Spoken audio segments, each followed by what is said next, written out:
Hello and welcome to our live news. I am Elizabeth Mutfang and I bring you the latest. The headlines. Governor of Akwa Ibom State, Udom, speaks on PDP G5 grievances.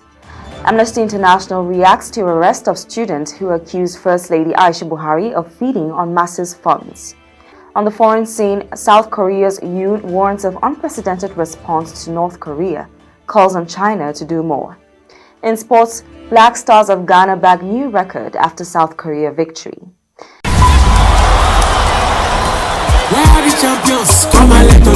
The National Sports Festival is here again, anchored by the Federal Ministry of Youth and Sports Development and hosted by Delta State Government, tagged Delta 2022. Starts November 28 to December 10, 2022. Delta State will be agog and exciting with sporting activities. Delta Sports Festival.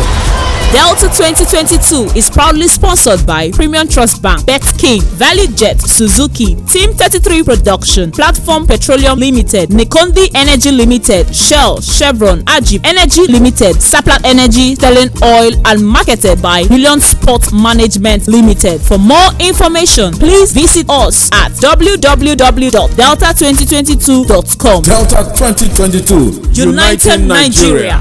Inspiring a new generation.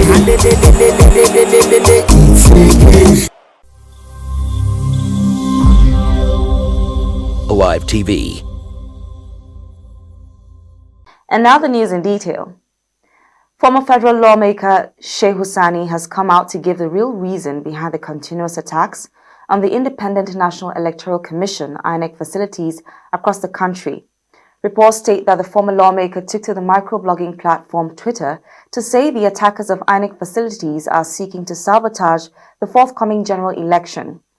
According to him, the attackers are enemies of progress who do not want the general elections to be conducted in 2023. Sani's reaction follows the latest attack on the INEC office in the Easy local government area of Ebonyi State on Sunday. The facility was reported to have been set ablaze by unknown hoodlums, destroying items like 340 ballot boxes, 14 power generators, 130 voting cubicles, large water storage tanks, office furniture, and a large number of voter cards. The governor of Akwa Ibom State, Udom Emmanuel, has aired his opinion on the crisis rocking the People's Democratic Party ahead of the 2023 general elections. Emmanuel on Tuesday expressed optimism that the internal crisis in the main opposition party will be resolved before the 2023 races. The chairman of the PDP Presidential Campaign Council, in an interview with the media, said PDP is making progress in resolving the crisis in the party. He noted that nobody can be allowed to dump the party, adding that every vote is important if PDP must win the forthcoming elections. Udom, who described some of them as small men in the party, said they don't mind prostrating to appeal to the 5 aggrieved governors of the party identified as the G5. He added that the party has made mistakes, however, he believes that the mistakes would not break the party. The global human rights organization Amnesty International has called on the federal government to release the 23-year-old student of the Federal University Dutse, Jigawa, Aminu Adamu, from detention over a defamatory statement against the First Lady Aisha Buhari. The media earlier reported that Adamu made a tweet in June written in Hausa language, interpreted to mean the mother has gotten fatter by eating the masses' money. According to reports, the student was apprehended by the Department of State Services within his campus on November 8th and was only allowed to speak to his father, Shaleli Azare Adamu. However, Amnesty International in a statement on Monday condemned the arrest of Aminu, stressing he should be released from unlawful detention. The Global Rights Organization urged the government to ensure that security officers who tortured the student are also brought to justice. The National Bureau of Statistics has disclosed that 133 million Nigerians are multidimensionally poor. In its latest National Multidimensional Poverty Index report launched, the National Bureau of Statistics said that 63% of Nigerians were poor due to a lack of access to health, education, living standards, employment, and security. Our correspondent Adif Talib took to the streets of Abuja to get people's opinions on the inflation surge and abject poverty bracket of 133 million Nigerians in the country.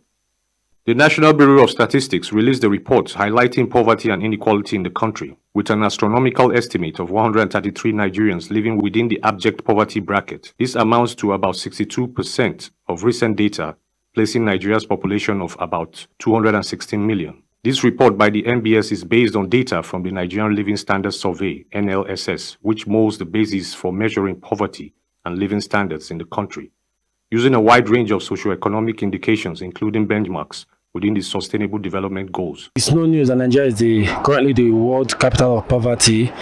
In the past couple of years, our economy we've had a downward spiral, and of course the government, they are trying their best, but I feel like there's more that needs to be done. All right, I think we should go back to agriculture as a country. More people should go back to agriculture. Then government on their own part should play more role in even supporting the small and medium scale businesses. Job opportunity for the teeming youth in this country.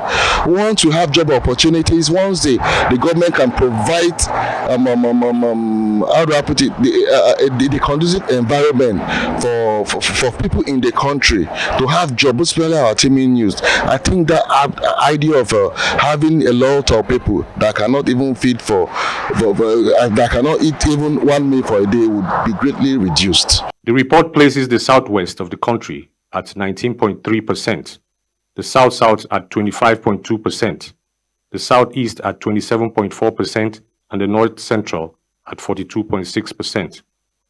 The northeast and the northwest are the regions with the highest level of poverty. The northeast has a poverty level of 76.8%, while the northwest is 81.1%. So at which we are experiencing poverty in Nigeria is too alarming. As a result of the bad governance, we have corrupt leaders who are not even willing to help matters on ground. They make the education very expensive for the youth, who ought to be meaningful contribution to Nigerians. I'm part of the predicament. Bad policy, bad government policy have contributed to the present economic situation. Probably, I don't know, but I don't see any light for Nigeria. Between 2015 and 2019, population growth outstripped real GDP growth in Nigeria, lowering living standards. Consequently, about 4 in 10 Nigerians are below the poverty line. The hike in price, definitely things will get cost. Look at the oil theft of recently. All these things will affect the economy. Unemployment in this country is too much, and this is a vital situation where the government have taken off their eyes. The World Bank provided technical support to the NBS throughout the entire survey implementation, introducing several methodological improvements that led to the availability of reliable data for the poverty estimates. Adaf Talib Atta, Alive News. The Minister of Youth and Sports Development, Mr. Sunday Dare, yesterday received the President of Libya, Mohamed Al-Menfi, at the Murtala Mohammed Airport, Abuja. Mohamed Yunus Al-Menfi is a Libyan diplomat and politician from Tobruk. On 5th of February 2021, he was chosen as the President of the Libyan Presidential Council at the Libyan Political Dialogue Forum. Previously, he had served as the Libyan ambassador to Greece. Our correspondents bring us visuals from his arrival.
Since the last year summit as well. On the foreign scene, South Korean President Yoon Suk-yeol warned of an unprecedented joint response with allies if North Korea goes ahead with a nuclear test, and urged China to help dissuade the North from pursuing banned development of nuclear weapons and missiles. In a wide-ranging interview with reporters on Monday, Yoon called on China, North Korea's closest ally, to fulfill its responsibilities as a permanent member of the UN Security Council. He said not doing so would lead to an influx of military assets to the region. North Korea's actions were leading to increased defense spending in countries around the region, including Japan, and more deployment of U.S. warplanes and ships, Yoon noted. When asked what South Korea and its allies, the United States and Japan, would do if North Korea conducts a nuclear test, Yoon said the response will be something that has not been seen before, but declined to elaborate on what that would entail. In sports news, the Black Stars of Ghana have now scored in 7 consecutive World Cup games.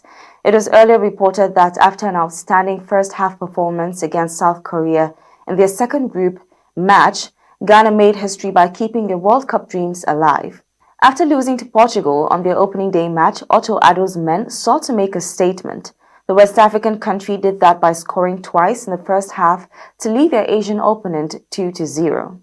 Following that, the Ghanaians have now scored in 7 straight World Cup games, thanks to goals from Mohamed Salisu and Mohamed Kudus, who both scored in the 24th and 34th minutes respectively. In addition, as they scored twice against Portugal in the 3-2 loss to the European superpower, this is the most goals scored by any African side presently competing in the FIFA World Cup. In entertainment news, Nigerian singer David Adeleke, better known by his stage name as Davido, has left many fans elated at the inauguration festival of his uncle, Governor Ademola Adeleke. The singer, who made his first public appearance weeks after his son's death, Ifani, had made many of the guests in attendance of the festival held today feeling overjoyed at the sight of him amongst them. The father of 3, following the outpouring of love, danced and waved happily to cheering fans. At some point, he had to climb onto a seat to vibe with the cheers emanating from the cheering crowd. And with that, we come to the end of the news at this hour. But before we go, here's a recap of the headlines. Governor of Akwa Ibom State, Udom, speaks on PDP G5 grievances. Amnesty International reacts to arrest of students who accuse First Lady Aisha Buhari of feeding on masses' funds. On the foreign scene, South Korea's Yoon warns of unprecedented response to North Korea, calls on China to do more. In sports, Black Stars of Ghana bag new record after South Korea victory. Once again, I am Elizabeth Muchfan. Thank you for watching. Alive TV.